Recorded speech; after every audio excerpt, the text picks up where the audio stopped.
διδάσκω στο τμήμα Διεθνών και Ευρωπαϊκών Οικονομικών Σπουδών το μάθημα της Κινεζικής 1 και 2 και ίσως επειδή θα έλεγε κανείς πέσαμε σε καλές φουρνιές, το αγκάλιασαν οι φοιτητές στο μάθημα, αρχίσαμε να επεκτείνουμε έτσι τις συζητήσεις μας και εκτός του αυστηρού αντικειμένου της κινεζικής γλώσσας και να συζητάμε πράγματα για την ποιήση. Κάποιες κοπέλες μου έχουν εκπονήσει εργασίες, εσείς για το συνοικό τείχος θυμάμαι, είχατε κάνει και εσείς μια πάρα πολύ ωραία, ανάλογα με τα ενδιαφέροντά τους επάνω στην κινεζική γλώσσα και τον πολιτισμό. Και έτσι σκεφτήκαμε ίσως να σας δίναμε μια ιδέα από την κινεζική ποίηση. Τώρα η κινεζική ποίηση είναι βεβαίως τεράστια. Κατά την κλασική θεώρηση η χρυσή της εποχή είναι εκεί, στο 700 με 900 μετά Χριστόν. Αυτό που λέμε περίπου, αυτό που λέμε δυναστεία Τang. Θα το έχετε υπόψη, τεράστιο κράτος. Και ήταν τεράστια ήδη από τότε. Δηλαδή η Κίνα εκείνη την εποχή ξεκινούσε από πάρα πολύ παγωμένα μέρη όπου βγαίνανε τρομεροί πολεμιστές. Πιο κάτω υπήρχαν μέρη με πολύ δυνατούς χειμώνες κρύους και θερμά καλοκαίρια που βγάλανε φιλοσόφους που μάθανε να τα συμβιβάζουν όλα. Πιο κάτω ο Κινέζικος Νότος, επικίνδυνες περιοχές, έτσι η βλάστησή τους, αλλά εξάφορα περιβόλια, δίφοροι οριζόνες και ακόμα πιο κάτω περιοχές που είναι στο σημερινό ίσως Βιετνάμ, τροπικό κλίμα.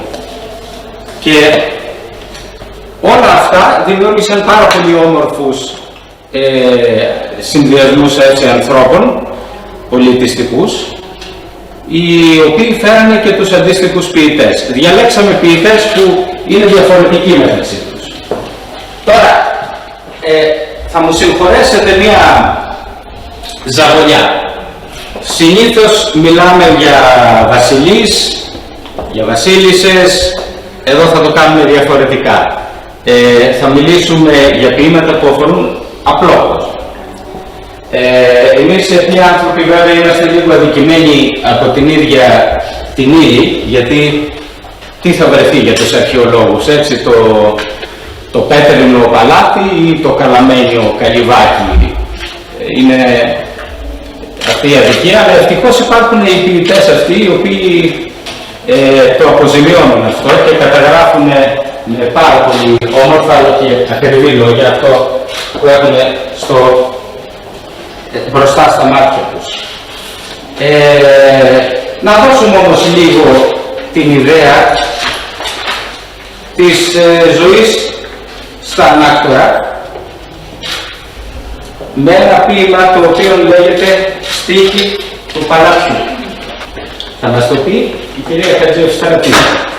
Ο τίτλος στα κινέζικα είναι «Γκόντσε» και σημαίνει «Στίχη του Παλατιού». Όταν ανοίγουν τα άνθη, κλείνει η πόρτα της αυλής μοναχικά και οι όμορφες στέκονται κάτω από τα όμορφα δώματα.